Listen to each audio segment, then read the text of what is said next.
Hi, I'm Bilkis Bahari and you are watching Interview of the Day.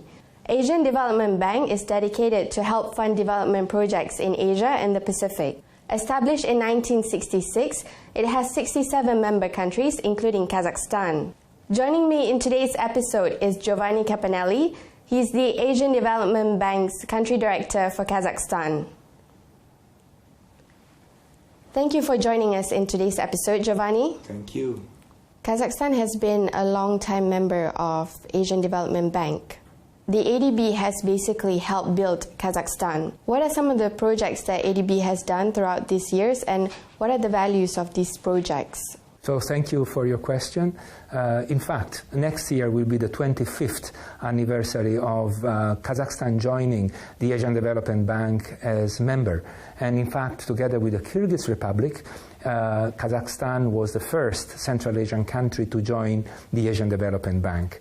Over the last 24 years, ADB has heavily invested in Kazakhstan. We had more than 100 projects, more than, in terms of value, $5 billion of investment. And our support to developing the economy and the society of Kazakhstan has evolved throughout these years in line with the pace of development of the country. So at the beginning, during the first 10-15 years, our investments were really more based on basic infrastructure and rural development. We did a lot of projects in agriculture, for example, in transport infrastructure, and in health and education. Over the years, then our role also evolved. We entered into financial intermediation for small and medium enterprises, and during the past 3-4 years, we were really helping the government implement its Nurlijol program through transport infrastructure, building up a lot of highways throughout the country. And then last year, we have introduced a new country partnership strategy for Kazakhstan for the next 5 years, where we are going to, again, further change and diversify our support to the economy. What are the upcoming projects in Kazakhstan, and what are the values of these projects? In the country partnership strategy that we introduced last year, we have 3 pillars: economic diversification, targeting improving spatial inequalities that still exist between rural areas and major cities in Kazakhstan, and third, promoting sustainable economic development through improving renewable energies and energy efficiency. So our pipeline of new projects cover all these areas. We are focused on promoting economic diversification with strong impetus on the agricultural sector. So in the agricultural sector, including livestock, value chain development program, including creating market infrastructure for wholesale markets of horticulture, of dairies and meat in different cities of Kazakhstan, and also in promoting financial intermediation for farmers.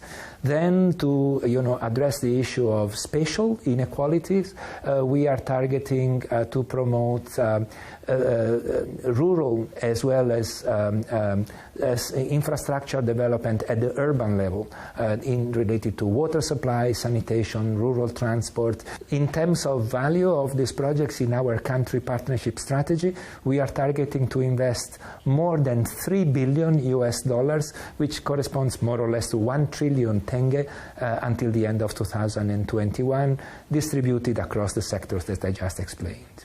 A lot has been talked about Kazakhstan's economic diversification plan, particularly on the introduction of Islamic finance and the reform of the agricultural sector. But in terms of trade, do you think Kazakhstan could one day become a trading nation?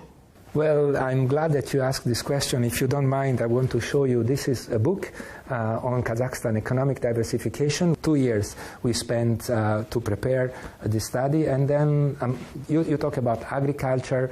It's a sector that we identify as a potential for economic diversification, but we focus on trade and services and logistics services that would take advantage of this increased role of Kazakhstan to connect East Asia with Europe. And so I believe that although at the moment, total exports of Kazakhstan over GDP are not anywhere close to the potential that the country has, eventually it could become a trading nation. But a lot has to be done in terms of introducing structural reforms that would really targeting improving the country's efficiency and productivity that would make possible for Kazakhstan to become a trading nation as we hope. As of the moment, it trades, but it only trades mostly hydrocarbons, and that is not doesn't provide a sustainable path for the country moving forward. So much more has to come from manufacturing and from agriculture, for which structural reforms are needed, but and also in order to accomplish the strategy 2025 of the government, I believe that there is great potential for Kazakhstan to becoming a trading nation of Central Asia. That's all the time that we have for today. I'd like to thank you again, Giovanni, for being in our program.